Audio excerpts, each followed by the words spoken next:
നമസ്കാരം, പുതിയ വീഡിയോയിലേക്ക് എല്ലാവർക്കും സ്വാഗതം. നമ്മളപ്പോൾ 100K ഒക്കെ കഴിഞ്ഞ് നമ്മുടെ യാത്ര അങ്ങ് തുടരുകയാണ്. അപ്പോൾ എല്ലാവർക്കും നന്ദി പറഞ്ഞുകൊണ്ട് തന്നെ നമുക്ക് തുടങ്ങാം. ഞാനിപ്പോൾ വ്ളോഗ് ചെയ്യാൻ തുടങ്ങിയിട്ട് സ്റ്റാർട്ട് ചെയ്തിട്ട് ഒരു 2 കൊല്ലമായി. 2019 ജനുവരി മാസത്തിലാണ് നമ്മളിത് വ്ളോഗ് എന്നുള്ള കൺസെപ്റ്റോടുകൂടി സ്റ്റാർട്ട് ചെയ്തത്. അപ്പോൾ സ്റ്റാർട്ടിങ്ങിൽ ക്യാമറ ഒന്നും ഉണ്ടായിരുന്നില്ല, മൊബൈൽ ഫോണിലായിരുന്നു ഷൂട്ട് ചെയ്തത് കുറച്ച് വീഡിയോസ്. ദെൻ അത് കഴിഞ്ഞിട്ട് നമ്മളൊരു ക്യാമറ വാങ്ങി, Canon G7X Mark II. അത് വെച്ചിട്ടാണ് ഇപ്പോഴും ഷൂട്ട് ചെയ്തുകൊണ്ടിരിക്കുന്നത്. നല്ല ക്യാമറയാണ്. ആകെ കൂടി ഒരു ഡ്രോബാക്ക് എനിക്ക് ഫീൽ ചെയ്തിട്ടുള്ളത് സൗണ്ടിന്റെ പ്രശ്നമാണ്. അതായത് ഒരു എക്സ്റ്റേണൽ മൈക്ക് നമുക്ക് ഘടിപ്പിക്കാൻ പറ്റില്ല.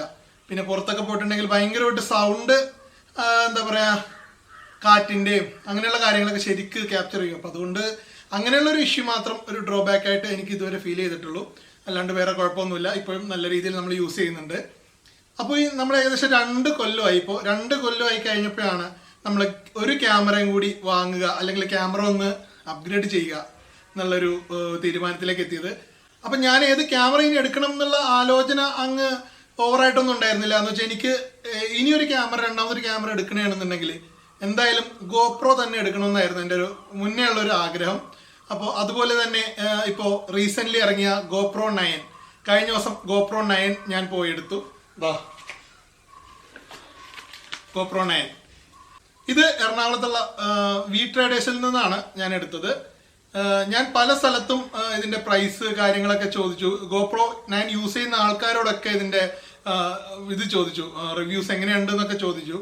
അപ്പോൾ നമ്മുടെ പ്രമുഖ വ്ളോഗേഴ്സായ ജയരാജ് നാഥ്, പിന്നെ സുജിത് ഭക്തൻ, അവരോടൊക്കെ ചോദിച്ചപ്പോൾ, പിന്നെ നമ്മുടെ ഒരു ഫ്രണ്ട് ഉണ്ട് ശ്രീനാഥ് എന്ന് പറഞ്ഞിട്ട്, അപ്പം ഇവരോടൊക്കെ നമ്മൾ ചോദിച്ചു അഭിപ്രായം എടുത്തപ്പോൾ നല്ല അഭിപ്രായമാണ്.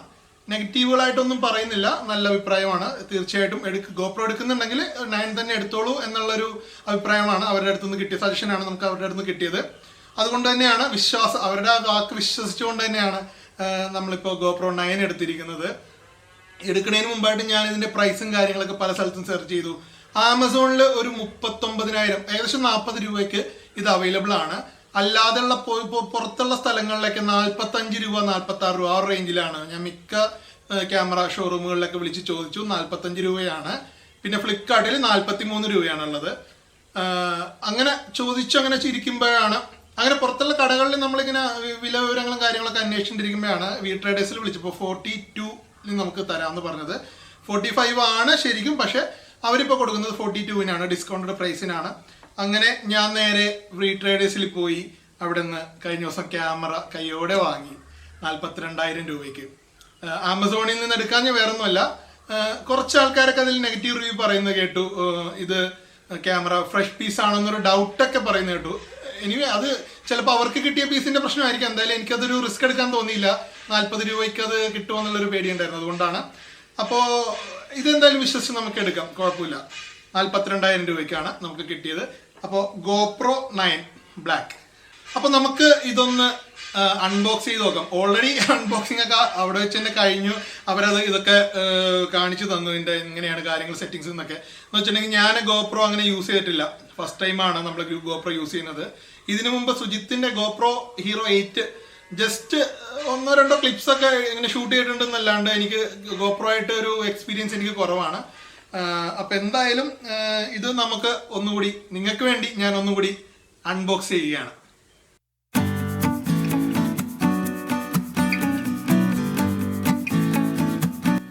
അപ്പോൾ എന്തായാലും ഞാൻ നിങ്ങൾക്ക് വേണ്ടി ഇതൊന്നും കൂടി അൺബോക്സ് ചെയ്യാൻ പോവുകയാണ്. GoPro 9 കണ്ടില്ലേ, നല്ല മനോഹരമായിട്ടുള്ളൊരു പെട്ടിയൊക്കെയാണ് ഉള്ളത് കേട്ടോ. അതിനുള്ളിൽ GoProൻ്റെ തന്നെ ഒരു ബോക്സ് ഉണ്ട്, അത് നമ്മൾ തുറക്കണം.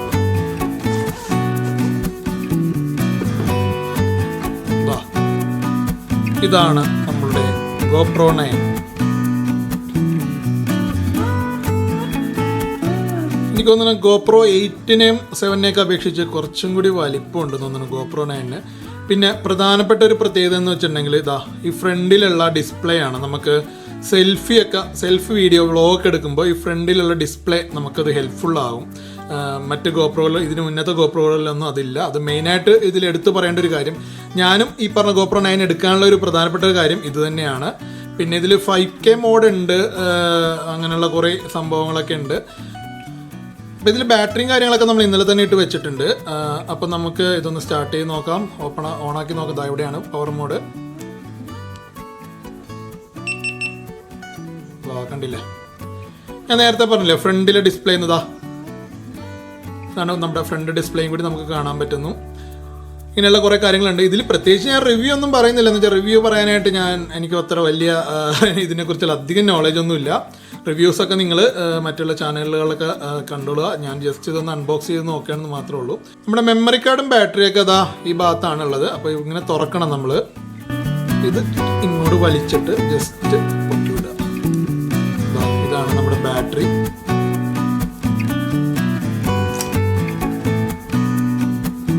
സ്പെയർ ബാറ്ററി ഒന്നും ഇതിൻ്റെ അവൈലബിൾ അല്ല കേട്ടോ ഇപ്പോൾ. അതാണ് ഒരു ബാറ്ററി നമുക്കുള്ളൂ. ദെൻ പിന്നെ ഇവിടെ മെമ്മറി കാർഡ് ഇടാം. നമ്മുടെ ചെറിയ മെമ്മറി കാർഡാണ്. പിന്നെ നമ്മൾ ചാർജ് ചെയ്യേണ്ടത് ബാറ്ററിയുടെ അഡാപ്റ്ററൊന്നുമില്ല. നമ്മൾ ഫോണൊക്കെ ചാർജ് ചെയ്യുന്ന പോലെ ഇവിടെ കേബിൾ കണക്ട് ചെയ്തിട്ട് വേണം ചാർജ് ചെയ്യാനായിട്ട്. ചാർജ് നിൽക്കുന്നുണ്ടോ എന്ന് വെച്ചിട്ടുണ്ടെങ്കിൽ മറ്റുള്ള ഗോപ്രോകളെ അപേക്ഷിച്ച് ഇതിന് ചാർജ് നിൽക്കുന്നുണ്ടെന്നാണ് പറയുന്നത്. പക്ഷെ നമ്മൾ എക്സ്പീരിയൻസ് ചെയ്ത് നോക്കിയിട്ടില്ല. എന്നാലും ഞാൻ ഇന്നലെ ചെറുതായിട്ടൊക്കെ യൂസ് ചെയ്തപ്പോൾ ഒന്ന് ഹീറ്റ് ചെയ്യുന്നുണ്ട്, ചൂടാകുന്നുണ്ട് നല്ലോണം. അത് ഇതിൻ്റെ എന്താണ് ഡ്രോബാക്ക് ആണോ മറ്റുള്ള എല്ലാ മോഡൽസിനും അങ്ങനെ ഉണ്ടോയെന്നൊന്നും എനിക്കറിയില്ല. എന്നാലും ചെറിയൊരു ഹീറ്റ് ചെയ്യുന്നൊരു ഫീൽ എനിക്ക് കിട്ടിയായിരുന്നു. പിന്നെ പ്രധാനപ്പെട്ട ഒരു കാര്യം എന്ന് വെച്ചിട്ടുണ്ടെങ്കിൽ നമുക്ക് ഈ ലെൻസ് വേണമെങ്കിൽ ചേഞ്ച് ചെയ്യാം. ഞാനത് നോക്കിയിട്ടില്ല, എനിക്ക് അതിനെക്കുറിച്ച് കൂടുതൽ ഡീറ്റെയിൽസ് അറിയില്ല. ഈ ലെൻസ് നമുക്ക് മാറ്റിയിട്ട് വൈഡായിട്ടുള്ള ലെൻസ് അങ്ങനെയൊക്കെ എന്തോ ഫിറ്റ് ചെയ്യാമെന്ന് പറയുന്നുണ്ട്. അതിനെക്കുറിച്ച് കൂടുതലായിട്ടുള്ള കാര്യങ്ങൾ അറിയില്ല. ഞാൻ നേരത്തെ പറഞ്ഞില്ലേ നമ്മൾ ഗോപ്രോ യൂസ് ചെയ്ത് അത്ര പരിചയമില്ല. കണ്ടില്ലേ, ഈ ലെൻസ് നമുക്ക് ചേഞ്ച് ചെയ്യാനുള്ള ഓപ്ഷൻ ഉണ്ട് കേട്ടോ അതിന്. അപ്പോൾ ഗോപ്രോ വാങ്ങിച്ചതിനൊപ്പം തന്നെ ഇത് കണ്ടില്ലേ, നമുക്ക് ക്യാമറ എന്തായാലും ഇങ്ങനെ ഫിറ്റ് ചെയ്തിട്ട് വെക്കാൻ പറ്റിയൊരു മൗണ്ട് അതും കൂടി നമ്മൾ വാങ്ങിച്ചിട്ടുണ്ട്. പക്ഷേ നമ്മൾ ഉദ്ദേശിച്ച മൗണ്ട് ഇതല്ല. അങ്ങനെ മൂന്നായിട്ട് മടക്കി ഇട്ട് നിവർത്തിയിട്ട് കുറച്ചും കൂടി ലെങ്ത്തിൽ യൂസ് ചെയ്യാൻ പറ്റുന്ന ഒരു മൗണ്ടായിരുന്നു, അല്ലെങ്കിൽ സ്റ്റിക്കായിരുന്നു നമ്മൾ ഉദ്ദേശിച്ചത്. പക്ഷെ അത് അവിടെ ഉണ്ടായിരുന്നില്ല. അതുകൊണ്ടാണ് തൽക്കാലത്തേക്ക് നമ്മളിപ്പോൾ ഗോപ്രോൻ്റെ തന്നെ ഈ ഒരു ചെറിയ മൗണ്ട് വാങ്ങി. ഇതിന് അത്യാവശ്യം റേറ്റ് ഉണ്ട്, 3000 രൂപയാണ്. നമുക്ക് 2800 അവർ തന്നു. ഇതാണ് ആ സംഭവം. ഇത്രേ ഉള്ളൂ, ചെറുതാണ്. ഇതിൻ്റെ ഇവിടെ നമ്മുടെ ഗോപ്രോ ക്യാമറ ഫിറ്റ് ചെയ്യും, ഘടിപ്പിക്കും. എന്നിട്ട് ഈ ഒരു സ്ക്രൂ വെച്ചിട്ട് ലോക്ക് ചെയ്യും. ഇതിന് നീട്ടം എന്ന് പറയുന്നത് നീളം അധികം ഇല്ല, എന്നാലും നമുക്ക് ആവശ്യത്തിന് വേണ്ടതേ ഉള്ളൂ. കണ്ടോ, ഇത്രയാണ് ഉള്ളത്. പിന്നെ ഇവിടെ ഈ ഭാഗം ഉണ്ടല്ലോ, ഇത് നമ്മൾ ഓപ്പൺ ചെയ്തിട്ട് ഒരു ട്രൈപോഡ് പോലെ നമുക്ക് എവിടെയെങ്കിലും വെക്കാൻ സാധിക്കും.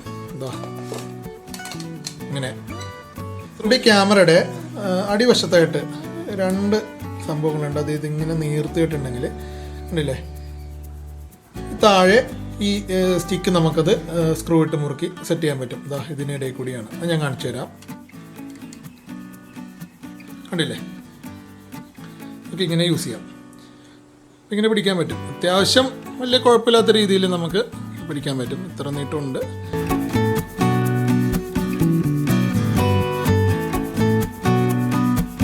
പിന്നെ ഇതിൻ്റെ കൂടെ കിട്ടിയത് കണ്ടില്ലേ, ഇതൊരു യൂസർ മാനുവലാണ്. അത് നമുക്ക് ആവശ്യമുള്ള കാര്യങ്ങളൊക്കെ വായിച്ച് നോക്കാവുന്നതാണ്. പിന്നെ സ്റ്റിക്കേഴ്സ് ഉണ്ട്. 2 സ്റ്റിക്കറുകളുണ്ട് ഗോപ്രോൻ്റെ. പിന്നെ ഇത് എങ്ങനെയാണെന്നുള്ള കാര്യങ്ങളൊക്കെ, ബാറ്ററി തുറക്കേണ്ടത് എങ്ങനെയാണ്, മൗണ്ട് ഇത് ഫിറ്റ് ചെയ്യേണ്ടത് എങ്ങനെയാണെന്നുള്ള, പിന്നെ ഹെൽമെറ്റിൽ ഫിറ്റ് ചെയ്യേണ്ട കാര്യങ്ങൾ അതൊക്കെ കൊടുത്തിട്ടുണ്ട്. ആ സംഭവങ്ങളൊക്കെ ഇതിലുണ്ട് കേട്ടോ. ഞാൻ കണ്ടോ, ഇതൊക്കെ അതിനുള്ള സംഭവങ്ങളാണ്. ഇവിടെ ഈ പശയുണ്ട്. അത് തുറന്നിട്ട് ഇവിടെ കാറിലോ അല്ലെങ്കിൽ ഹെൽമെറ്റിലോ എവിടെയാണെന്ന് വെച്ചാൽ ഡാഷ്ബോർഡിലൊക്കെ ഒട്ടിച്ച് വെക്കാം. എന്നിട്ട് ഇതിൽ നമ്മുടെ ക്യാമറ ഫിറ്റ് ചെയ്തിട്ട് അതിൽ കയറ്റി വെക്കാം. അതൊക്കെ നമുക്ക് വിശദമായിട്ട് ഇനി നോക്കേണ്ട കാര്യമാണ്. പിന്നെ നമ്മൾ ഗോപ്രോ ക്യാമറ എടുത്തു കഴിഞ്ഞാൽ ശ്രദ്ധിക്കേണ്ട ഒരു കാര്യം, പിന്നെ ചെയ്യേണ്ട ഒരു കാര്യം എന്ന് വെച്ചിട്ടുണ്ടെങ്കിൽ നമ്മുടെ ഫോണിൽ ഗോപ്രോൻ്റെ ഒരു ആപ്പ് ഉണ്ട്, അത് ഇൻസ്റ്റാൾ ചെയ്യണം. അത് പ്ലേ സ്റ്റോറിലൊക്കെ ഉണ്ട്. ഞാൻ ആൻഡ്രോയിഡാണ്, അപ്പോൾ പ്ലേ സ്റ്റോറിലുണ്ട്. ആ ആപ്പ് ഇൻസ്റ്റാൾ ചെയ്തിട്ട് ബ്ലൂടൂത്ത് വഴി നമുക്ക് നമ്മുടെ ക്യാമറ ഇതുമായിട്ട് കണക്ട് ചെയ്യാൻ സാധിക്കും. എന്നിട്ട് ഇത് കണക്ട് ചെയ്തിട്ട് നമ്മൾ ആദ്യം തന്നെ അപ്ഡേഷൻസ് വരും. ഈ അപ്ഡേഷൻസ് നമ്മൾ അപ്ഡേറ്റ് ചെയ്യുക, അത് അപ്ഡേറ്റ് ചെയ്ത് ഇൻസ്റ്റാൾ ചെയ്യണം. അപ്പോൾ അത് ക്യാമറ എല്ലാം അപ്ഡേറ്റ് ആവും. അതെന്തായാലും ചെയ്യേണ്ട ഒരു കാര്യമാണ്. പിന്നെ ഇടയ്ക്ക് ഇതൊക്കെ എടുത്ത് നോക്കുക, അപ്ഡേഷൻസ് വരുമ്പോൾ അപ്ഡേറ്റ് ചെയ്ത് കൊടുക്കേണ്ടതാണ്. പിന്നെ മറ്റൊരു കാര്യം എന്ന് വെച്ചിട്ടുണ്ടെങ്കിൽ ഞാൻ വാങ്ങിയത് ഒരു സാൻഡിസ്കിൻ്റെ ഒരു മെമ്മറി കാർഡ് കൂടി വാങ്ങിച്ചിട്ടുണ്ട്. 64 GB മെമ്മറി കാർഡാണ് വാങ്ങിച്ചത്. 1500 രൂപയായി. പക്ഷേ 128 GB കാർഡാണ് ഞാൻ നോക്കിയത്, അവിടെ ഉണ്ടായിരുന്നില്ല. തൽക്കാലത്തേക്ക് ഞാനിത് വാങ്ങി. പക്ഷേ 2000 രൂപയോളം കൊടുത്തിട്ടുണ്ടെങ്കിൽ നമുക്ക് 128 GB കാർഡ് കിട്ടും. അപ്പോൾ അത് എന്തായാലും ഞാൻ ഓൺലൈനായിട്ട് ഞാൻ അത് പർച്ചേസ് ചെയ്തു. തൽക്കാലത്തേക്ക് ഞാൻ വാങ്ങിയതാണ് കേട്ടോ. അതുപോലെ തന്നെ ഇത് ഫോട്ടോ എടുക്കാനുള്ള ഓപ്ഷനാണിത്. ഇത് സ്ക്രീൻ മൊബൈൽ പോലെ തന്നെ ഉണ്ടോ, ഇങ്ങനെ സ്വൈപ്പ് ചെയ്തിട്ടൊക്കെ അൺലോക്ക് ചെയ്യണം. അത് വേണമെങ്കിൽ നമുക്ക് ഓഫാക്കി ഇടാം. ഇവിടെ ക്ലിക്ക് ചെയ്തിട്ടുണ്ടെങ്കിൽ നമ്മുടെ സെറ്റിങ്സുകളൊക്കെയാണ്. ഫോട്ടോ വൈഡാണോ അങ്ങനെയുള്ള കുറേ കാര്യങ്ങളൊക്കെ ഉണ്ട് കണ്ടോ. ആ സെറ്റിങ്സുകളൊക്കെ നമുക്ക് ആശാൻസറിന് അതെന്താണെന്ന് വെച്ചാൽ സെറ്റ് ചെയ്തിടാം. പിന്നെ ഉള്ളത് വീഡിയോ, ടൈം ലാപ്സ്. ഇപ്പോൾ ടൈം ലാപ്സിലാണ് കിടക്കുന്നത്. വീഡിയോൻ്റെ സെറ്റിങ്സ് എന്ന് പറഞ്ഞിട്ടുണ്ടെങ്കിൽ സ്റ്റാൻഡേർഡ്, പിന്നെ സിനിമാറ്റിക് 4K, സ്ലോ മോഷൻ കണ്ടില്ലേ. ഫ്രെയിമൊക്കെ നമുക്ക് അഡ്ജസ്റ്റ് ചെയ്യാം. ഇപ്പോൾ 4K വേണമെങ്കിൽ 4K ആക്കാം, 5K വേണമെങ്കിൽ 5K ആക്കാം. അപ്പോൾ ഇതിലൊരു മെസ്സേജ് വരുന്നുണ്ട്, ഇതൊക്കെ എടുക്കുകയാണെന്നുണ്ടെങ്കിൽ നമ്മുടെ ഫോണോ അല്ലെങ്കിൽ കമ്പ്യൂട്ടറൊക്കെ ഇതൊക്കെ സപ്പോർട്ട് ചെയ്യണമെന്ന് പറയുന്നുണ്ട്. എന്തായാലും 5K ഒന്നും നമ്മുടെ നാട്ടിൽ അത്ര ഇതൊന്നും ആയിട്ടില്ല. പിന്നെ ഇവിടെ ക്ലിക്ക് ചെയ്തിട്ടുണ്ടെങ്കിൽ ക്യാമറ മോഡ് നമുക്ക് മാറ്റാം. അതായത് ഇത് കുറച്ചും കൂടി വൈഡായിട്ടുള്ളതാണ്, ഇത് കുറച്ചും കൂടി വൈഡ് കുറവ്, ഇത് നാരോ, ഇത് നോർമലായിട്ട് നമ്മൾ ഫോണിലൊക്കെ എടുക്കുന്ന പോലെ. Super view, wide, linear. ഈ ലീനിയർ ആണ് എനിക്ക് തോന്നുന്നത് ബെറ്റർ ആയിട്ടുള്ളത്. പിന്നെ ഇതിന് വൈഡ് വേണമെന്നുണ്ടെങ്കിൽ ഇതാ ഇങ്ങനെ കൊടുക്കുക.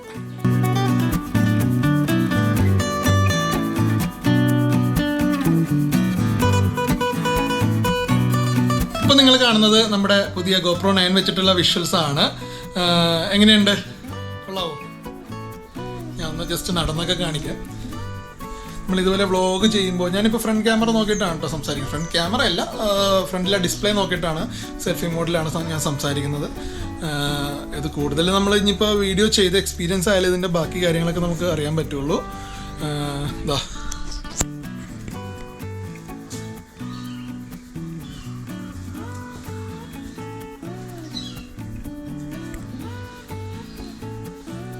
സ്ഥലം ഇത്രേ ഉള്ളൂ, നല്ല വെയിലും പുറത്ത്, അതുകൊണ്ടാണ് ഇവിടെ തന്നെ നടക്കുന്നത് കേട്ടോ. ഇതിന് അത്യാവശ്യം നല്ലൊരു സ്റ്റെബിലിറ്റി ഫീൽ ചെയ്യുന്നുണ്ട്. നമ്മളിങ്ങനെ നല്ല ആയാസപ്പെട്ട് നടക്കുമ്പോഴും വലിയ കുഴപ്പമൊന്നുമില്ല, നല്ല രീതിയിലുള്ള സ്റ്റെബിലിറ്റി ഉണ്ട്. അതുപോലെ തന്നെ ക്യാമറ അങ്ങോട്ടും ഇങ്ങോട്ടും ഒക്കെ മാറ്റാനായിട്ട് വലിയ കുഴപ്പമില്ല, നല്ല രീതിയിലുള്ള സ്റ്റെബിലിറ്റിയും കാര്യങ്ങളൊക്കെ ഫീൽ ചെയ്യുന്നുണ്ട്. ഇപ്പോൾ ആ ട്രൈപോഡിൽ വെച്ചിട്ടാണ് ഞാൻ സംസാരിക്കുന്നത്. കുഴപ്പമില്ല. ക്യാനനൊക്കെ ഇങ്ങനെ പിടിച്ച് സംസാരിക്കുമ്പോൾ ശരിക്കും പറഞ്ഞിട്ടുണ്ടെങ്കിൽ ഇതിലും വെയിറ്റ് ഫീൽ ചെയ്യും, നല്ല വെയിറ്റ് ഉണ്ടല്ലോ.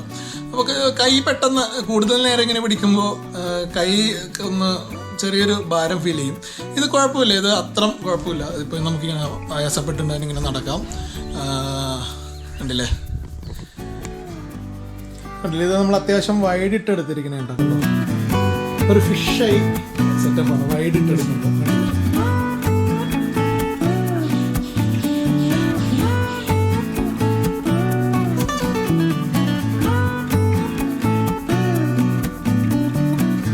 അപ്പോൾ ഉടനെ തന്നെ നമ്മൾ ഇതിൻ്റെ എക്സ്പീരിയൻസ് കറക്റ്റായിട്ട് അറിയാൻ വേണ്ടിയിട്ട് ഇവിടെ അടുത്ത് എവിടെയെങ്കിലും നല്ലൊരു സ്പോട്ട് നോക്കിയിട്ട് നമുക്കൊരു ചെറിയൊരു യാത്ര പോകണം. അതുടൻ തന്നെ ഉണ്ടാവും. അതെവിടെയാണെന്ന് തീരുമാനിച്ചിട്ടില്ല, നോക്കട്ടെ. ഇതിപ്പോൾ ജസ്റ്റ് ഒരു എന്താ പറയുക, ജസ്റ്റ് ഒന്ന് അൺബോക്സ് ചെയ്ത് നിങ്ങളെ കാണിച്ചു, സാധനം എടുത്തു എന്നുള്ള കാര്യം നിങ്ങളെ പരിചയപ്പെടുത്തി, അത്രേ ഉള്ളൂ. GoPro ഫാമിലിയിലേക്ക് നമ്മൾ കടന്നിരിക്കുകയാണ്, GoPro 9. അപ്പോൾ GoPro എടുക്കാൻ ആഗ്രഹിക്കുന്നവരോട് എനിക്ക് കൂടുതലായിട്ട് അഡ്വൈസ് ഒന്നും ചെയ്യാൻ പറ്റില്ല. ഇതുവരെ യൂസ് ചെയ്തതിൽ വലിയ കുഴപ്പമില്ല. ഞാൻ ശരിക്കും യൂസർ എക്സ്പീരിയൻസ് അധികം എനിക്കില്ല, അതുകൊണ്ട് ഞാൻ അഡ്വൈസ് ഒന്നും തരുന്നില്ല. എടുക്കാൻ ഉദ്ദേശിക്കുന്നുണ്ടെങ്കിൽ റിവ്യൂസ് നോക്കുക, അതുപോലെ തന്നെ ഇത് യൂസ് ചെയ്ത എക്സ്പീരിയൻസ് ആയിട്ടുള്ള ആരോടെങ്കിലും ചോദിച്ചിട്ട് എടുക്കുക. ഇവിടെ എറണാകുളത്ത് എനിക്ക് തോന്നുന്നു വീട്രേഡേഴ്സിൽ തന്നെ ആയിരിക്കും റേറ്റ് കുറവ്, 42,000 രൂപയാണ്. അതല്ലാന്നുണ്ടെങ്കിൽ ഫ്ലിപ്കാർട്ടിൽ 43,000 രൂപയ്ക്ക് കിട്ടും, ആമസോണിൽ 40,000 രൂപയ്ക്ക് കിട്ടും. ആമസോൺ ഒന്ന് നോക്കിയിട്ട് യൂസർ റിവ്യൂ ഒക്കെ നിങ്ങൾ നോക്കിയിട്ട് മാത്രം എടുക്കുക. ഞാൻ എന്തായാലും ആമസോണിൽ നിന്ന് ഞാൻ എടുത്തില്ല. നോർമലി ഞാൻ അങ്ങനെ എടുക്കുന്ന ഒരാളാണ്, പക്ഷേ ഞാൻ എനിക്ക് 2-3 റിവ്യൂസ് ഇങ്ങനെ കണ്ടപ്പോൾ ഞാൻ എടുത്തില്ല, നേരത്തെ പറഞ്ഞ പോലെ തന്നെ. അപ്പോൾ നമ്മൾ GoPro ആയിട്ടുള്ള ചെറിയൊരു കളികളിലേക്കൊക്കെ അങ്ങ് ഇറങ്ങും. അപ്പോൾ എല്ലാ സപ്പോർട്ടും നിങ്ങളുടെ തുടർന്നും ഉണ്ടാകണം. നമ്മൾ 100Kയുടെ എന്താ പറയുക ഗിവ് എവേയുടെ ആ ഒരു 31-ാം തീയതി വരെ നമ്മുടെ ആ വീഡിയോയിൽ കമൻറ്റ് ചെയ്യണം. എല്ലാവരും ആ വീഡിയോ കാണണം, ഷെയർ ചെയ്യണം, കമൻറ്റ് ചെയ്യണം കേട്ടോ. കമൻറ്റ് ചെയ്യുന്നവരിൽ നിന്നും നമ്മൾ തിരഞ്ഞെടുക്കപ്പെടുന്ന 3 പേർക്ക് നമ്മൾ ഗിഫ്റ്റ് അതിൽ അനൗൺസ് ചെയ്തിട്ടുണ്ട്. അത് 31-ാം തീയതിക്ക് ശേഷം നമ്മൾ അത് അനൗൺസ് ചെയ്യും. അപ്പോൾ ഇനിയും തുടർന്നും നിങ്ങളുടെ സപ്പോർട്ട് ഉണ്ടാകുക. Good bye.